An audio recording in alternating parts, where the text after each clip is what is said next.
Hello everyone, welcome to our YouTube channel, and today we are about to discuss a very important topic, which is, as you can see, JIPMAT exam syllabus. And by taking this examination you can enter two very good IIMs, which are IIM Bodh Gaya and IIM Jammu. From here you can start your IPM journey. So without wasting any time, let us move ahead.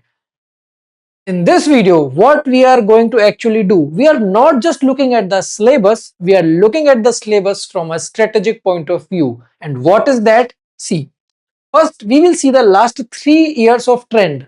What are the questions coming? What are the topics which have high weightage? And accordingly we will have a look and how to be mock ready fast. And this is a very important thing. I always emphasize on the importance of taking multiple mocks. Why?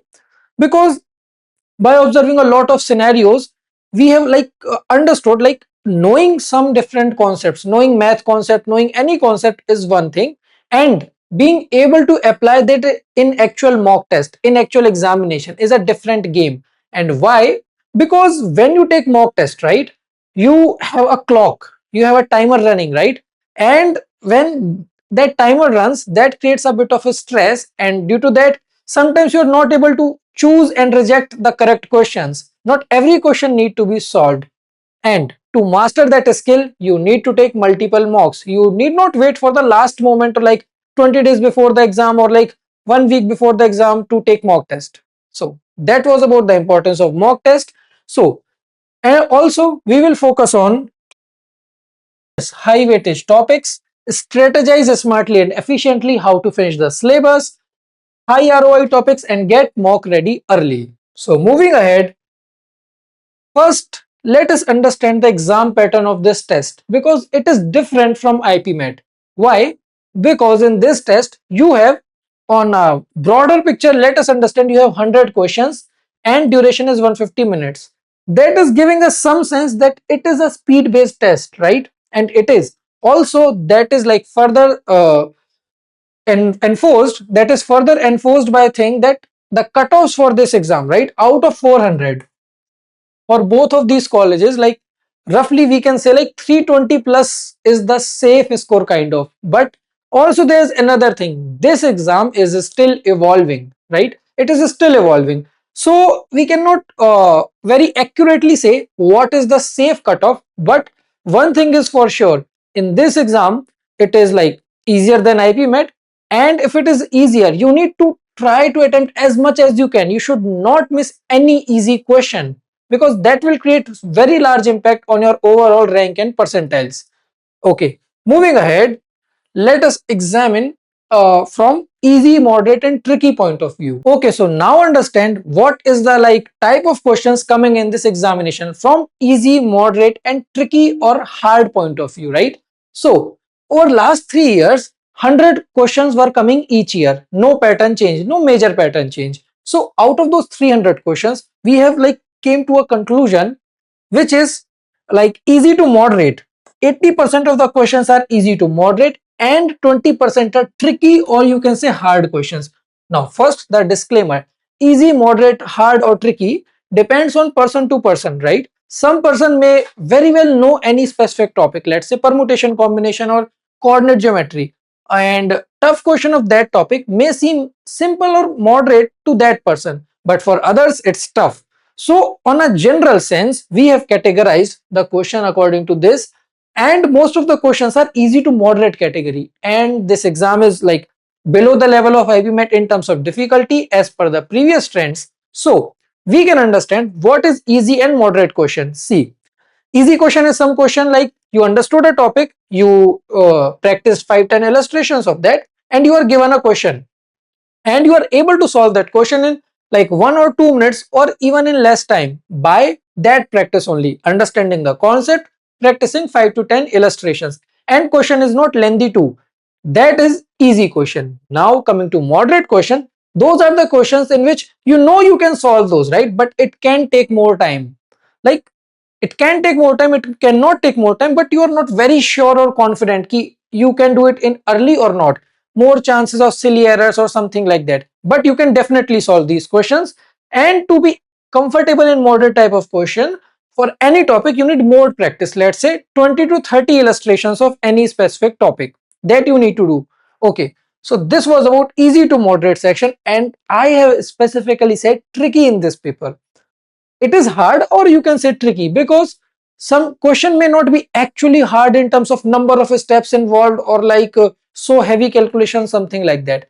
It may be using a very different or simple property which is like not easy to catch, like in let's say in geometry. So those are tricky question. Like question came on the screen, after observing the question you are not able to figure out how to approach even or solve, or you got some sense around 30-40%, like how you will solve it, and time is passing, or 20-30 seconds, you didn't got any idea. So those are the questions which are tricky questions.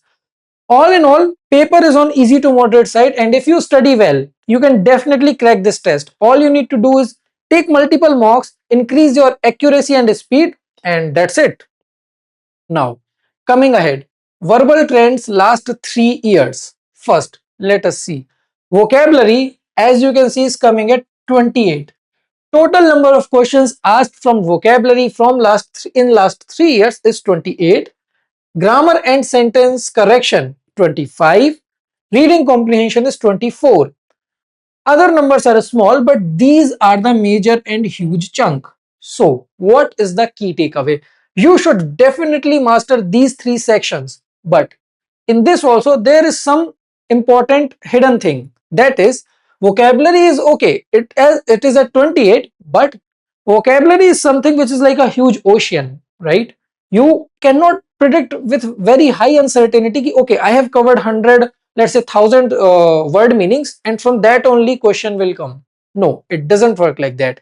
But yeah, you should definitely prepare for vocabulary. There are lists of like 1000 most important words, something like that, which is like everyone is preparing. So you should learn those at least, so that you're not missing out on competition.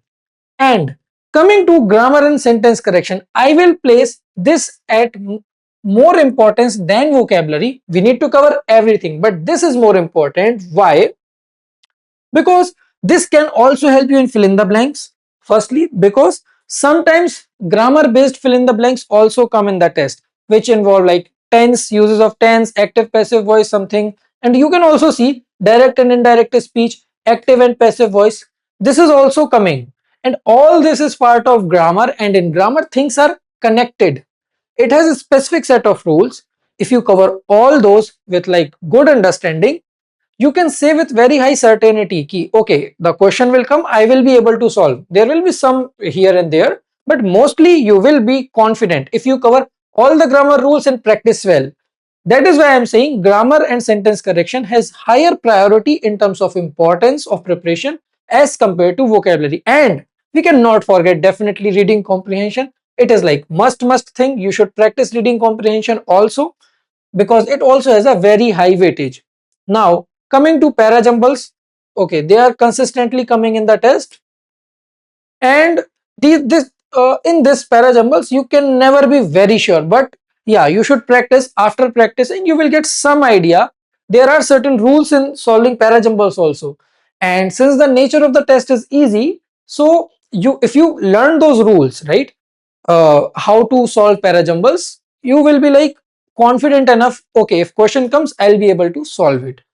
And critical reasoning is also there, in like it's not coming directly from last 2 years, but yeah, it's part of verbal and you should prepare for it. Odd one out is there.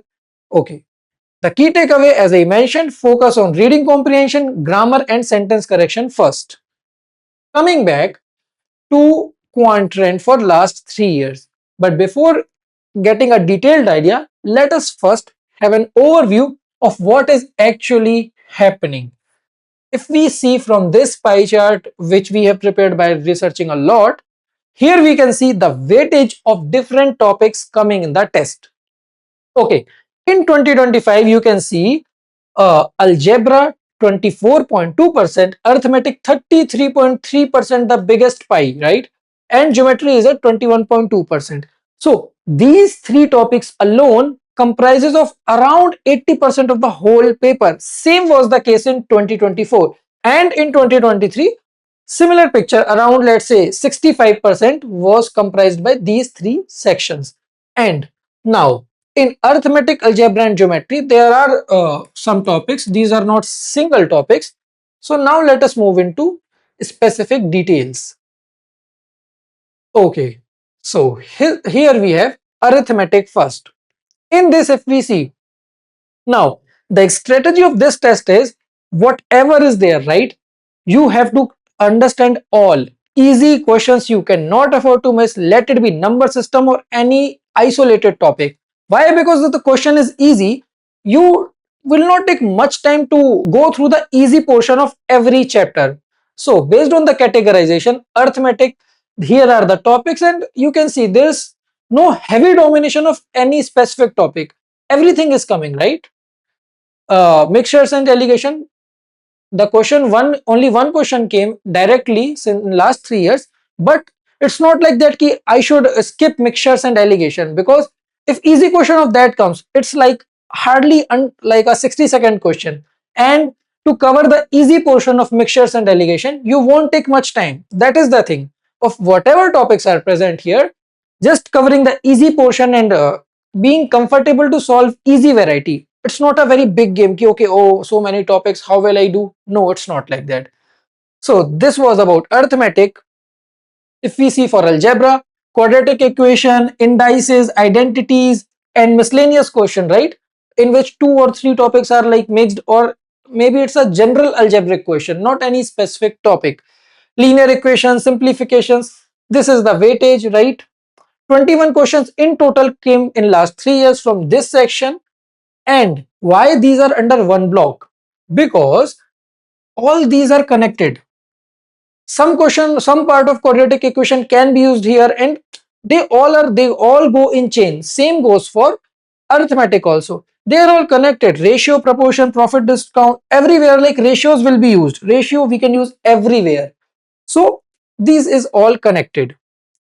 Next, if we see, okay, coordinate geometry. Let us come to geometry portion. Again, geometry is slightly on the tougher side generally, but in this test, do the basics, know all the formula, all the properties of circles, like in radius, circumradius properties, right? Triangle, angle properties, exterior angle theorem, just basic theorems you should know.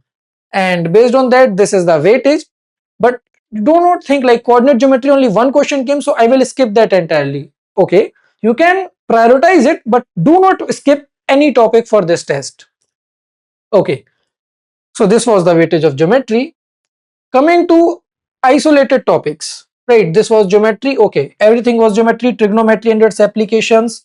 This also has a lot of formulas, but learn those. Learn those. Weightage is also not less, right?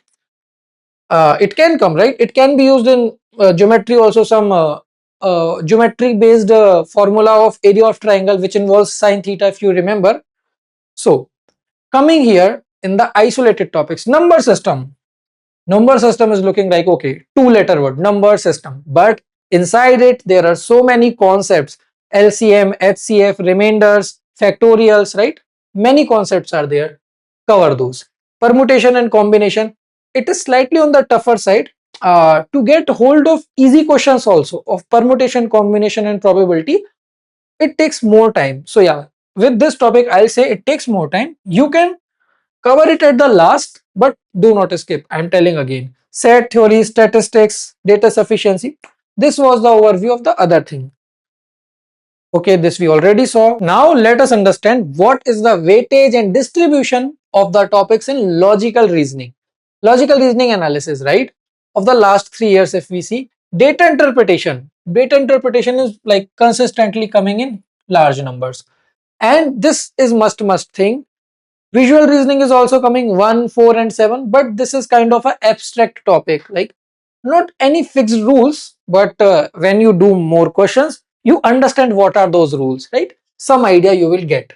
Alphanumeric series, a logical thing. Coding decoding, a logical thing, but in coding decoding and alphanumeric series, sometimes logic can be very tough. So pro tip here is that in actual test also, if you are not able to strike the logic in 40-50 seconds, please leave that question for the last, or like leave it. Do not waste much time in that ki, okay, let me figure out what is the specific pattern.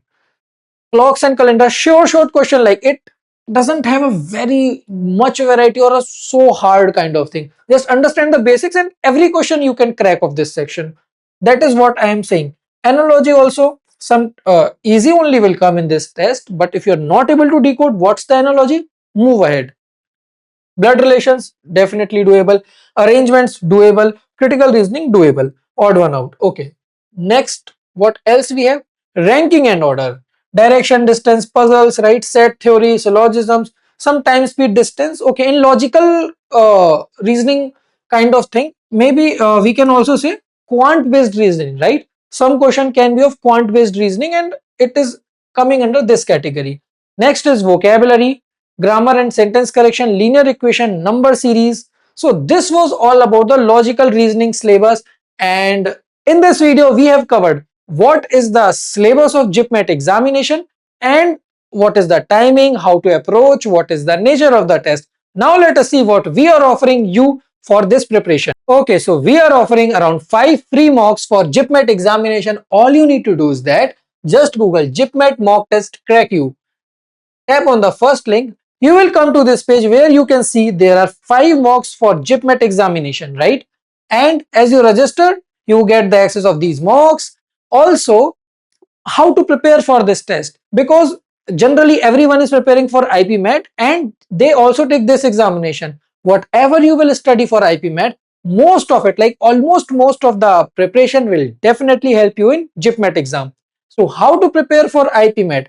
Here we have created a free IPMAT course where you can get day-wise schedule, 2000 plus free practice question, 10 plus free mocks for IPMAT, everything we have taken care of. Here if you see, this is our study room, right? This is our like day by schedule. Whatever you want to study, just tap on a specific day, right, and get the concept done. Next, okay, if you tap on the study room, you will be redirected to this page where you have like section wise, topic wise test for every section. In total there are around 2000 plus practice questions. So if you come back, here we have like PYQ section also, daily targets also, where you get like daily test for every specific section to keep you consistent. Also, you can check out, we have free mocks for IPMAT, around 10 plus free mocks combined of IPMAT Indore and IPMAT Rohtak. So this is all from our side, which we are offering entirely free to kickstart your preparation. Let me know in comments if you have any doubt and subscribe us for more content like this.